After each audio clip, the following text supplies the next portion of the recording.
Assalamualaikum warahmatullahi wabarakatuh. Selamat pagi anak-anakku. Semoga kalian tetap sehat selalu walaupun dalam masa pandemik ini. Semoga kita selalu diberkati oleh Allah Subhanahu wa taala. Baiklah anak-anak, sebelum kita memulai pelajaran, marilah kita berdoa sesuai dengan agama kita masing-masing agar kita belajar lebih baik dan selalu dalam lindungannya. Amin. Oke anak-anak, hari ini kita akan membahas tentang kedudukan dan fungsi Undang-Undang Dasar Negara Republik Indonesia tahun 1945. Di dalam kedudukan dan fungsi Undang-Undang Dasar Negara Republik Indonesia ini, Ibu membagi atas 3 bagian-bagian apa yang kalian perhatikan, apa tujuan yang setelah kita mempelajari ini agar kalian dapat mengetahui tentang. Yang pertama adalah bagaimana menjelaskan tentang bagaimana kedudukan Undang-Undang Dasar Negara Republik Indonesia tahun 1945. Yang kedua, tentang sifat Undang-Undang Dasar Negara Republik Indonesia. Dan yang ketiga, tentang fungsi Undang-Undang Dasar Negara Republik Indonesia. Jadi 3 hal ini yang kalian harus dapat pahami dalam pertemuan hari ini. Baiklah, Ibu akan menjelaskan satu persatu bagaimana kedudukan Undang-Undang Dasar Negara Republik Indonesia tahun 1945. Kedudukan Undang-Undang Dasar ini sebagai hukum dasar tertulis. Jadi Undang-Undang Dasar 45, Undang-Undang Dasar Negara Republik Indonesia tahun 1945 ini sebagai hukum dasar tertulis yang digunakan untuk mengatur jalannya pemerintahan negara. Juga merupakan norma hukum tertinggi. Norma hukum tertinggi dalam sistem ketatanegaraan Republik Indonesia yang dijadikan dasar untuk menyusun peraturan perundang-undangan. Jadi katakan sebagai norma hukum tertinggi, jadi sebagai dasar untuk menyusun peraturan perundang-undangan. Undang-Undang Dasar Negara Republik Indonesia tahun 1945 ini merupakan sebagian dari hukum dasar, yaitu hukum dasar tertulis. Di samping hukum dasar tertulis, masih ada hukum dasar yang tidak tertulis, yaitu aturan-aturan yang timbul dan terpelihara dalam praktek penyelenggaraan negara meskipun tidak tertulis. Maka dijadikan sebagai merupakan bagian dari hukum dasar, yaitu hukum dasar tertulis. Hukum dasar yang tidak tertulis ini biasa disebut dengan konvensi atau kebiasaan dalam penyelenggaraan ketatanegaraan negara. Salah satu contoh dari konvensi itu adalah pidato kenegaraan Presiden setiap tanggal 16 Agustus di depan DPR. Inilah kedudukan Undang-Undang Dasar Negara Republik Indonesia tahun 1945. Setelah kita mengkaji tentang kedudukan Undang-Undang Dasar Negara Republik Indonesia tahun 1945, marilah kita pahami apa itu Undang-Undang Dasar Negara Republik Indonesia tahun 1945. Berbicara tentang Undang-Undang Dasar Negara Republik Indonesia tahun 1945 ini adalah keseluruhan naskah yang terdiri atas pembukaan dan pasal-pasal. Pembukaan dan pasal-pasal merupakan satu kebulatan yang utuh. Dengan kata lain, merupakan bagian-bagian yang satu sama lainnya tidak dapat dipisahkan. Nah, itulah hal-hal yang penting yang kalian ketahui, tujuan yang harus kita pahami dalam belajar tentang kedudukan Undang-Undang Dasar Negara Republik Indonesia tahun 1945.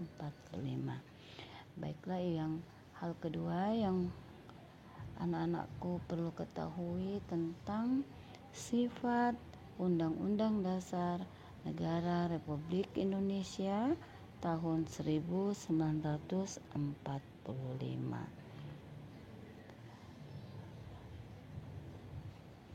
Undang-Undang Dasar Negara Republik Indonesia tahun 1945 memiliki sifat yang pertama adalah tertulis.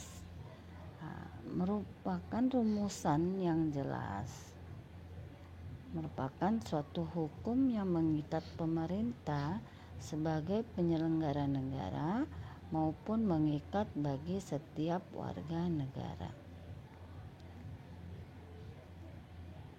Yang kedua, singkat dan supel. Memuat aturan-aturan. Singkat dan supel memuat aturan-aturan, yaitu memuat aturan pokok yang setiap kali harus dikembangkan sesuai dengan perkembangan zaman, serta memuat hak-hak asasi manusia. Yang ketiga, memuat norma-norma, aturan-aturan, serta ketentuan-ketentuan yang dapat dan harus dilaksanakan secara konstitusional.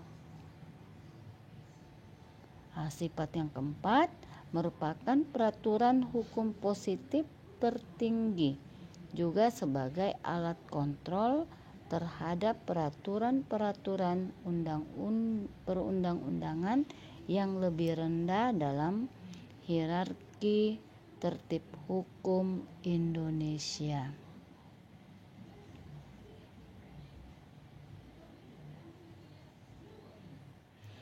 Inilah sifat yang dimiliki dalam Undang-Undang Dasar Negara Republik Indonesia tahun 1945. Di dalam Undang-Undang Dasar 45 ini, yang ketiga Ibu akan menjelaskan tentang fungsi Undang-Undang Dasar Negara Republik Indonesia tahun 1945. Fungsi pertama sebagai alat kontrol. Undang-Undang Dasar Negara Republik Indonesia tahun 1945 sebagai alat kontrol. Apakah aturan hukum dikatakan sebagai alat kontrol? Yaitu apakah aturan hukum yang lebih rendah itu sesuai atau tidak dengan norma hukum yang lebih tinggi, yaitu Undang-Undang Dasar Negara Republik Indonesia tahun 1945. Jadi fungsi alat kontrol Undang-Undang Dasar 45 ini dijadikan sebagai alat kontrol. Alat kontrolnya apa? Undang-Undang Dasar.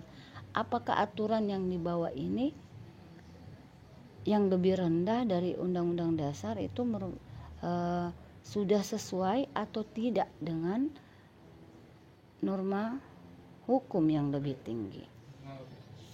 Yang kedua, fungsi sebagai pengatur.